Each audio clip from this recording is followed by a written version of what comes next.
6. Many are saying of me, God will not deliver him. Selah. That you are shield around me. O Lord, your bestow glory on me, and lift up my head. To the Lord I cry loud, and he answered me from his holy. I lie down and sleep.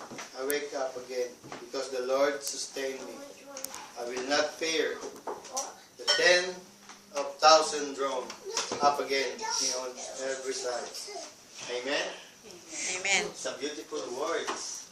Yeah? Sige, Tagalog? May Tagalog dito eh. Ngunit ikaw, O Panginoon, ay isang kalasag sa palibot ko, aking kalwaltian at siyang tagapagtaas ng aking ulo. Ako'y dumadaing na aking tinig sa Panginoon at sinasagot niya ako mula sa kanyang banal na bundok. Ako'y nahiga, natulog, ako'y nagising sapagkat inaalalayan ako ng Panginoon. Amen.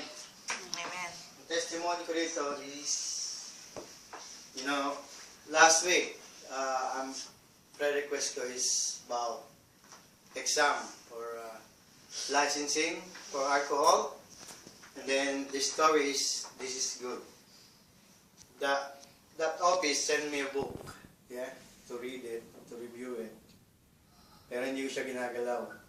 Hindi ko siya binasa. Hindi ko siya binabasa. So wala pumapasok sa ulo ko. In that time, that test, I'm going to, so hindi ko alam yung sasagot ko. So before this time, the test, I prayed for him. I said to him, God, I know you're always with me. I said, can you send me an angel of knowledge to protect me tonight? And then you know what?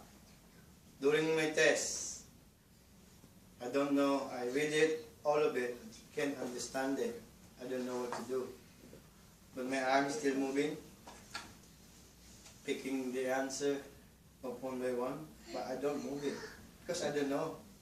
I don't know what's the answer of the question, because I don't read the book. I don't know what it is. The last time I go there, but I failed, but this time is second one. So I passed by the God help. You see, if you have faith to Him, He's going to give you everything. Everything you need. Just, you need to speak to Him. Because kung hindi ka magsasalita sa Kanya, paano niya ibibigay? Diba? Tsaka yung words ko ngayon is, that's my word is hope. Yeah?